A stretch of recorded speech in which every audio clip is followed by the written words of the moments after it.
Welcome to Canada's podcast. Hello, this is Robert Smigel with Canada's podcast, where we talk to the entrepreneurs who are making it happen here in Canada, British Columbia. Get ready for an inspiring conversation with Sir Darren Jacklin, a man who embodies achievement and philanthropy. For over 25 years, he's trained executives from 157 Fortune 500 companies, traveled to over 50 countries, and inspired over 1 million people through his speaking and more. He's even rung the Nasdaq closing bell 3 times. Sir Darren's dedication to global change shines through his international LY2NK Foundation, aiming to raise $100 million for philanthropy. As the first independent board member of eXp World Holdings, he's a leader in real estate and beyond. Welcome, Sir Darren Jacklin, to Canada's podcast. Hey, Robert, I'm grateful to be here. Fantastic. Okay, you're in the car, so I hope you're not driving. Okay, so no, I'm not actually. Sometimes this is my mobile office. There you go. Yeah, we had an interview probably that must have been about 10 years ago. I think it was about 10 years ago. Yeah, a lot has changed since then. Wow. I can imagine. Now, tell us a little bit more about yourself. You're actually, if my memory serves me correctly, you're from Saskatchewan originally? Yeah. So I grew up in Swift Current, Saskatchewan, Canada. Spent the first 18 years of my life in Swift Current, Saskatchewan, then moved to West Coast, which was in the Okanagan Valley. I have a second home in Vernon, British Columbia, Canada. And then my primary address is actually in Vancouver, Canada, where I live here. So I'm back between Vancouver, the Okanagan Valley, and we're exploring right now, looking at probably being a resident of the state of Florida as well in the USA. So we'll divide our time up between our 3 residences if we're not traveling. So, we got a lot going on between the group of companies and family foundation, and a lot of stuff going on.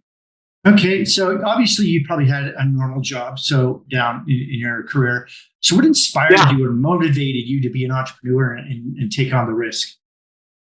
Great question. Childhood trauma. If I can be fully transparent with you, it was childhood trauma. I had a very interesting backstory growing up. I failed grade 1 of public school, misdiagnosed with a learning disability and a reading disability. And it was determined by the school system that I was unfit to attend regular public school in Swift Current, Saskatchewan. So from grade 1 all the way through to grade 12, Robert, I was in special education. And when I was 7 years of age, I created my first company called Rent a Kid. I'd go out and knock on doors to, cut grass, shovel sidewalks, deliver newspapers. And then by the time I was 9 years of age, I hired my 2 best friends, which 45 years later are still great friends to this day. So I think the things that came from childhood trauma, and then I just became addicted to really feeling good and serving people and solving problems and making a difference. I love it. I get great joy out of, like buying companies, doing mergers and acquisitions. I just bought 2 companies this week that are already cash flow positive companies. I love doing that stuff. To me, it's a game.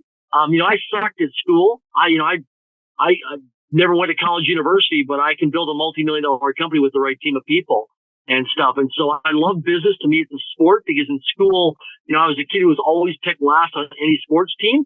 So I think not being good enough, feeling stupid, incompetent as a child, labeled special education, labeled retarded. I think those things have been drivers for me. In the early days, it was because I had very low self-confidence and didn't believe in myself, and I was flat broke. I struggled. I've been homeless. I've been on welfare. I've lived on the streets. I lived paycheck to paycheck, and I was so broke I lived panic to panic. Today, I'm a multi-millionaire today, and I've made millions of dollars and very successful what I do, and I'm contributing. I've committed $100 million over the next 10 years towards global philanthropy. So I love making a lot of money, have a lot of fun, and making a big difference. But to me, making a lot of money now is just going to go to the foundation for philanthropy. So I like making millions of dollars a year, but I like to have that money go towards supporting good people. So I'm a capitalist at heart, and I believe that people should have abundance and prosperity, but at the same time, you should be good stewards of the planet and make a difference whoever you feel compelled with, to a church or a nonprofit or a charity of your choice. Okay. So in terms of starting your company, did you originally need financing to get going back many years ago? I don't know, 5, 6 years ago when you got started, maybe longer, 10 years. Did you have money to start or did you get investors? Yeah, no, I crowdfunded by knocking on doors and mowing lawns. That's how I crowdfunded. So I crowdfunded my neighborhood by knocking on a lot of doors and mowing lawns and shoveling sidewalks and painting fences and raking leaves. That's how I crowdfunded my first business ventures as a young kid. Never took on any private investors in the early days. I didn't understand any of that kind of stuff. I didn't know how the paperwork worked, didn't know how to have the conversation, didn't have the self-confidence. I knew none of that kind of stuff. So I just built things. I'd go out and get jobs. And when I focus on something, I lock in like a dog on a bone, and then I'm locked in until I achieve the target. And it's a mission, it's fully doing that. So today, I raise money for certain companies that we're buying and stuff, but I buy cash flow producing businesses today. So I don't invest in startup companies. I invest in companies that are already cash flow positive, that have good monthly recurring revenue. And then when we bring on investors, we can look at the last 3 to 5 years of financials as part of the discovery and due diligence. And then they can do their homework and realize, oh my gosh, okay, this is a good cash flow producing business, which de-risks things in terms of risk management. Because I'm always big on, asset protection and risk management. And so I'm all about, multiplying and expanding investors' money. And there's 3 types of money, Robert. There's calm money, cautious money, and nervous money. And when people are around me, I always want their money to be calm. If their money's ever cautious or nervous, let's not do business together. Go someplace else, but I want your money to be calm. And so that's what I focus on all the time. Okay, let's talk about the long-term vision of your company. Do you see yourself, you're always obviously in real estate and company in Florida and stuff. What does that look like long-term? Do you have any long-term goals that you'd like to? I know you're into goals, so I'm asking. Setting goals was a big thing for you. Yeah, good. I have over 7,000 written goals that are documented that I live by personally. So I have an 8-figure portfolio right now in real estate, primarily in single-family home. It's in commercial office buildings that we have some of our companies in. And then I'm in car washes. I'm in REITs. I'm in mix. I'm now in hotels as an equity owner in some hotels as well. So I diversify. I don't ever put all my eggs in one basket. I like cash flow, so I'm always looking for cash flow. Over the next few years, definitely will build to $100+ million portfolio in things. But always, I've also got invested in private islands, all kinds of stuff. So I like to have a mix. If the numbers make sense, the team checks it out as part of due diligence, we'll invest in it. So between real estate, which I love real estate because it's physical bricks and mortar, dirt, a hard asset, and I also like cash flow producing businesses. But everything I do has to make money. So when I get involved with something, it's got to pay me while I'm doing that. So like somebody asked me the other day, hey, do you want to buy a private jet? Only if it makes me money. It's a time machine, only if it makes money. So yeah, down the road, the next 10 years, I'll probably have my own private jet or family jet, but it will make money when I'm not using it. And when I'm using it, it will make me money. And because it's either putting money in my pocket or taking money out of my pocket. And I want it to be an asset, not a liability. Canada's podcast is your gateway to success in the world of entrepreneurship. Start listening today. CanadasPodcast.com. Subscribe now. Give me one piece of knowledge or information about the industry, maybe real estate or investment, that you can share that would benefit our listeners. There's something that maybe the common person may not know about.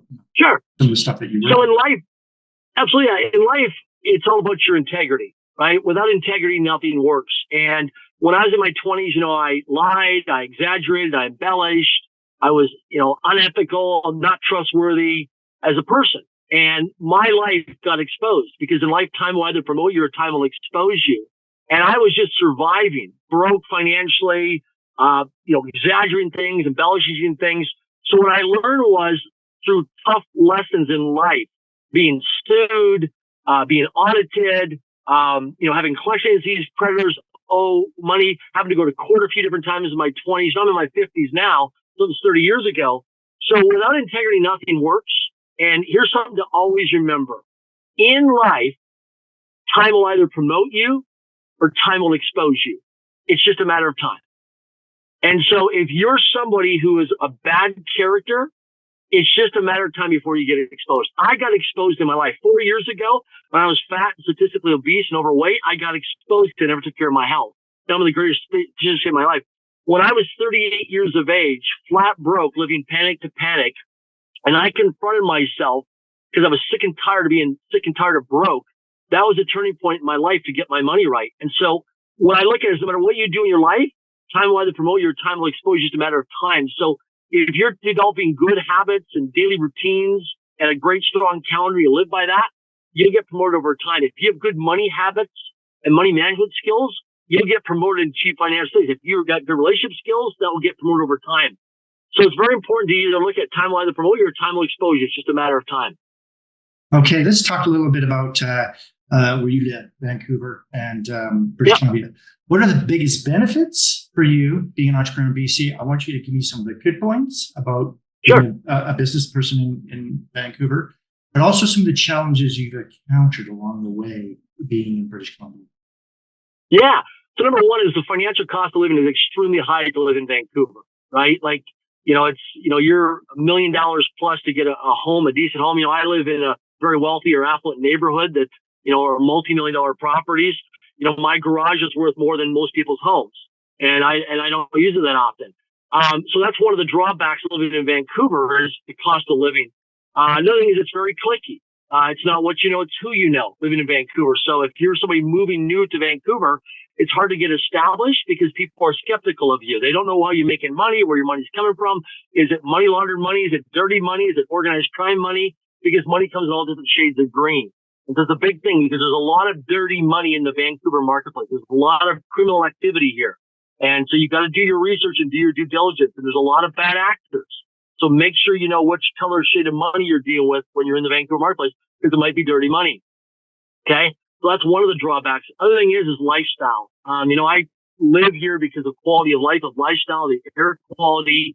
I'm obsessed with hiking all the time. I spend a lot of time out in nature, outdoors, close to Whistler. But to me, it's just being by the Pacific Ocean, by the mountains. I just love it here. Just a great, great place as a resident. Okay. How do you define success and how do you celebrate success? And this could be monetarily or this could be personally. Sure. I define success by how many.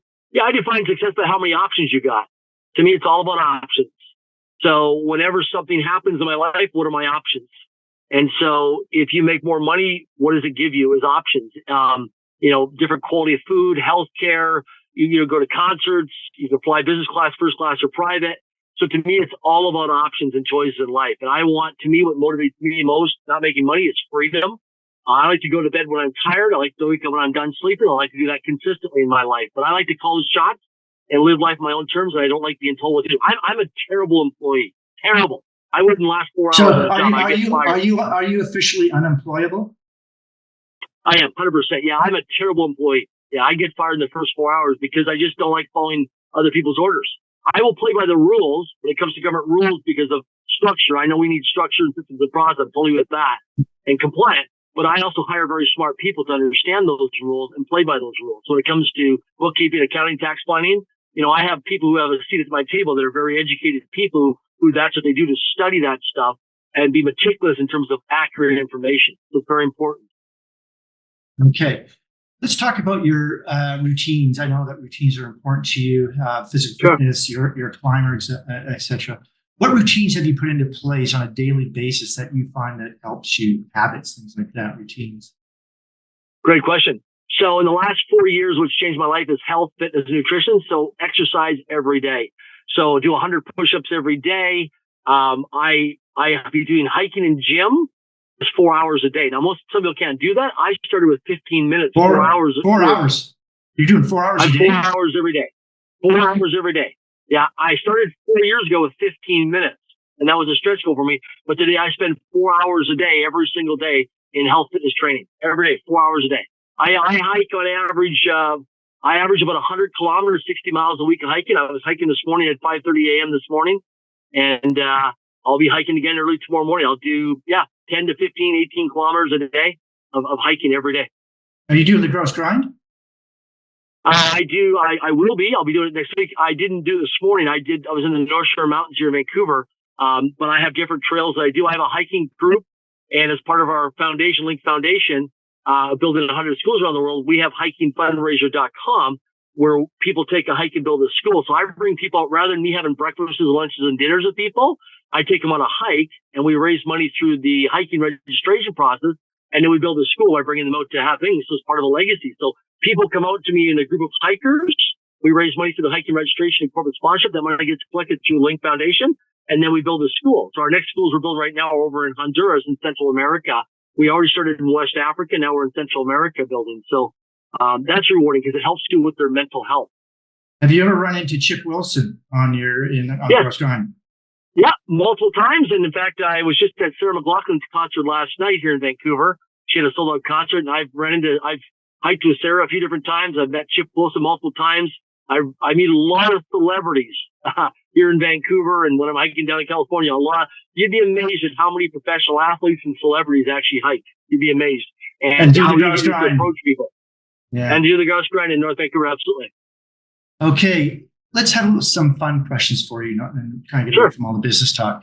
If you weren't doing what you do now, what would you like to do for a profession? You weren't doing the investments and the real estate and all the other business stuff, and you could not do that anymore. You have to do something else. What would you be doing?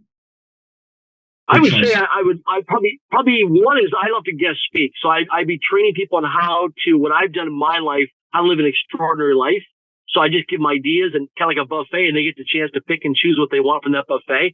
I think another thing is working with orphanages and villages. I like doing I would say I'd be a full-time humanitarian or philanthropist is what I would be doing. Because I learned that the secret to living is giving, and my success is someone else's miracle.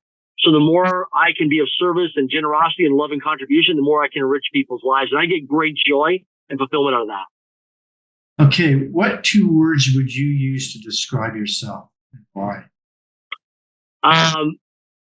Relentlessly determined.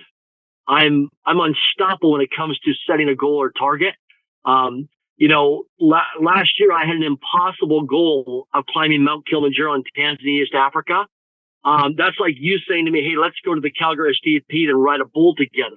Like, that's absolutely crazy. Like 18 months ago, you couldn't have convinced me that I would be climbing Mount Kilimanjaro. It was an impossible goal in my mind. And now I'm actually training right now to actually go to Mount Vincent in Antarctica in January 2025 as one of the very few human beings to ever summit Mount Vincent, the coldest continent on planet Earth. But if you would ask me 18 months ago, I would never imagine in my life ever doing something like this. But I feel so good doing it. Anything keep you up at night? Are you a person that can shut it off and not think about and just fall asleep? Or are you getting up and writing on a notepad at 3 a.m. and keeping that brain going? What's that look like? Yeah, I'm able to compartmentalize and turn things off. If it does keep me up, it's that I'm running out of time. That's probably my biggest fear in life is running out of time, not being able to do all the things I want in my lifetime. That's what scares the most is running out of time. And even if I've got teams who will help me, it's just running out of time. Is that not knowing my expiry date scares me as a human being. Not knowing when I'm going to expire. It's interesting that we talk about your workout ethic. I remember I had Shel Cran on the show a while back, and she said being an entrepreneur is like being an athlete. What do you think of that statement? That's so true. It's so true. It's my mental health has an impact. I notice my productivity, my production, my creativity, my imagination, everything changes when I put time in my calendar every day to go out hiking. I notice a huge change in the way I interact with people. I'm more, they say balance, but it's a different vibration of energy. I find that when I go out hiking, in terms of being an athlete now, in business, we talk about the return on investment. I use other metrics as well called ROL, return on life. And the other metric is ROE, return on energy. So what's the return on life and what's the return on energy is part of the return on investment. And a lot of people don't metric return on life and return on energy. So I think so if you're going to a gym or you're going to yoga or Pilates or a fitness class or your aerobics or you're exercising and you're feeling good, that's giving you that return on life and the return on energy, which creates a ripple impact on other people's lives. Stay ahead of the game with our expert tips and strategies that will help your business thrive in a digital era. CanadasPodcast.com. Subscribe now. Speaking of having impact on other people's lives, if you were to sit across the table from a young entrepreneur who's 20 years old, currently maybe has a job, may or may not, but wants to be an entrepreneur, and you're talking to him, give me some advice. Tell me what to do. How should I do it? First thing I do is go work for a high net worth or ultra high net worth person. Even if you volunteer or you apprentice, proximity is power. Get a seat at the table. All we are is a network of conversations as human beings, and opportunities live inside of conversations. So you want to be in a network of conversations because when you're around high net worth, ultra high net worth people, we talk about different things than the poor and the middle class do. We also talk differently than the masses. The masses talk about 4 subjects. They talk about the news, weather, sports, and traffic. We have completely different conversations. And so you want to get around different successful people because it's a different conversation. And in those conversations, opportunities will get created. Okay, so when you're talking to these people, you're talking about strictly business or personal? So number one conversation that wealthy people are talking about, because I have a lot of wealthy people that hike with me. Number one conversation topic is health. Health is number one topic. Yep. More so. So you believe people, health as well. Health as well. 100%, because successful people spend money to save time, and unsuccessful people waste time to save money. And successful people will make a lot of money so that they can have the best health care for longevity, because to wealthy people, it's about longevity and it's about quality of life. And so they do whatever it takes to pay that price to make sure they have quality of life and longevity. So that would be the number two thing you tell this person. Number one would be surround yourself or get mentors or people that are high net worth people. Number two would be health. What would be number three? Yes. Third thing would be around, number one is always your word creates your world. So being very mindful of what words come out of your mouth and what you give your words to, because behavior never lies. And I always say people are watching your feet, they're not watching their lips. Because in the business world, we hear that talk is cheap, but I think most people cheapen their talk because their words have no power. So make sure that your words have power, because people are always watching, always observing you. Okay. Is there any advice you've received that you can pass on to entrepreneurs throughout Canada? Has someone told you something that resonated with you, a mentor, or maybe in business, something that, you probably been told a lot, I imagine, but is there anything that you kind of live by that maybe you were told years ago, or maybe a few things that you pass on? Yeah. So time will either promote you or time will expose you. It's just a matter of time. Another thing is too, is always pay yourself first. So when you're when you're living in a job, you're doing all the heavy lifting, you're taking all the risks, but at the end, every 2 weeks, when that money goes into your account from your employer, make sure that you carve out a little piece, 3 or 4 or 5, if you can do 10% of your net income after tax dollars, and put that into a savings account or an investment account, and don't touch that, and grow that, and then put that money over time. Once you have financial education and financial intelligence, then you put that money into an investment that will give you a dividend, or will start to produce monthly recurring revenue or cash flow. But get educated first by starting to read books, getting classes, mentors, podcasts. Educate yourself first. Don't do speculation or gambling investments, because you're going to lose it. Because when a person with money meets a person with the experience, the person with the experience ends up with the money. Okay, so your investments would stretch from real estate to stock market to other is that where you? Correct. Yeah. Yep. Everything from real estate. I just acquired a salad dressing company as an equity owner of a salad dressing company this week. We've been in 3 months, almost 4 months of due diligence on that. It's almost an $80 billion industry, $79.64 billion industry just this year, the salad dressing industry. So what I do is, if you looked at my portfolio, I invest in a lot of boring stuff: salad dressing, car washes, real estate investment trust, bookkeeping and accounting, tax planning firms. Like nothing sexy, but guess what? It produces monthly recurring revenue.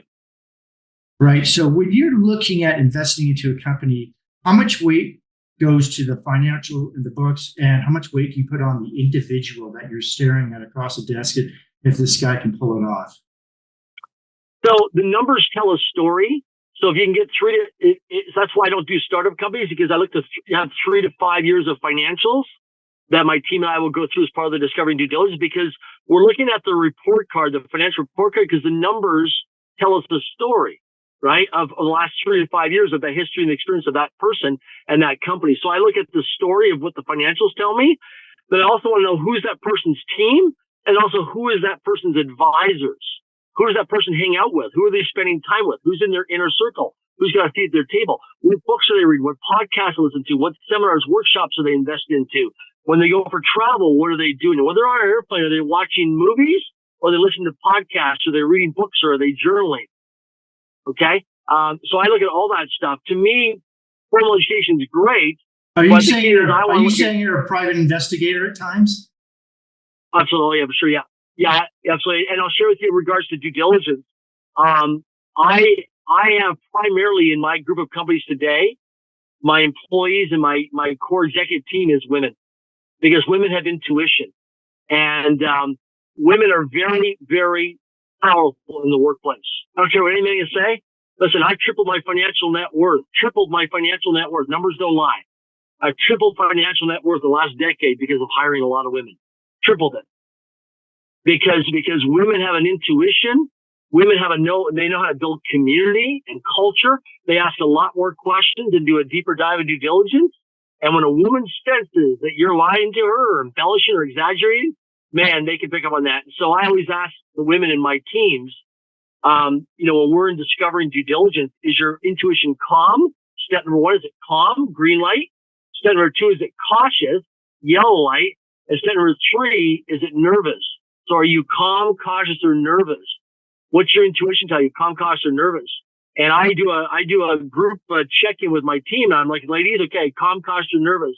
And they're like, okay, who are calm? Who's cautious? Who's nervous? And then we count the numbers of score. And if people are calm, we move forward. If they're cautious, we do more research, more due diligence. If they're nervous, we never get involved with that person or that opportunity. Do you kind of consult with other people when you're going into a business venture, or are you kind of gut feeling guy? Or you gut feeling guy? Yeah, both. So gut feeling. So, I was recently at a trade show here in Vancouver, an outdoor show, and I was watching this one trade show. They were just selling so much stuff. The salad dressing company, and people are buying it by the case. So I called Tatiana. I said, Tatiana, you wouldn't believe what's going on at the trade show here right now. I said, people are buying all kinds of salad dressing. Darren, why you call me for this? This is a shiny object. Hangs up the phone on me. This is Tatiana. I love my life, my partner, and my CEO of my group of companies. And so I called her back. I said, Tatiana, we got to look at this. She's like, what are you talking about? It's a salad dressing company. It's a shiny object. Don't focus on that. But of course, I see opportunity zones. So I get the contact information, found out who the owner is, did multiple follow-up calls with them on Zoom video, brought it to my team, and I said, okay, we need to take an equity position in this opportunity, and we need to bring this product into more store shelves across Canada and help it grow and scale the company. So here we are today, almost 4 months later. Now we're an equity owner, and we're going to do some big things with that company. So my team doesn't listen to me. At first, my team is, even with real estate, sometimes my team doesn't listen to me because I look at really boring stuff, and it's not sexy. But then after they start to see how things start to work, I got into the bookkeeping accounting firm because I was paying a lot of money to hire bookkeepers and accountants. So I said to my team, listen, I don't want to pay all this money every year for bookkeeping as accountants. They're like, well, what are you going to do? I said, we need to start buying bookkeeping and accounting firms. Well, guess what? Today I run a multi-million-dollar accounting and bookkeeping firm called Smashing Numbers. Okay. How much time do you spend on a company? Do you spend most of your time in the real estate, new ventures? Where do you spend most of your time in the business? Looking for new opportunities. So I'm not involved in any of the day-to-day operations. I work on the business, not in the business. So I stay focused at a high level as a visionary. Then I have all the people who run the day-to-day operations as their roles and responsibilities. So I make sure that we've got the structures and systems and processes in place, and then the daily reporting with the KPIs, key performance indicators. And but I spend time very high level, visionary level, looking at where we're growing. So with Smashing Numbers, for example, one of my companies, we're going to build it to a $50 million company through acquisitions of acquiring other bookkeeping and accounting firms. We'll roll it up. So I focus right now on how to get to a $50 million revenue company. That's one of the things I focus on. Okay. Darren, we're going to wrap things up. Is there anything you'd like to add before you leave us today? I think if people, I always get asked, and after I do podcasts, people always hit me up on social media and they want to go for breakfasts, lunches, and dinners. And I say, if people want to spend time with me or learn more, come out and support Link Foundation, help us build more schools around the world. If you go to hikingfundraiser.com, and you can see all the information there and register and come on a hike, and you'll meet some great people, support a great cause, help us build schools, and we'll get a chance to hang out together. Rather than meeting in a coffee shop, let's get some physical exercise and let's support and make a difference in kids' lives by building schools. Awesome. Okay. We'll get that. We'll put that in the show notes as well. Darren, thank you for coming on the show. I've learned a lot about you, and I'm sure our listeners have as well. It's been a great interview. Thanks so much, Robert. Thank you. See you next time.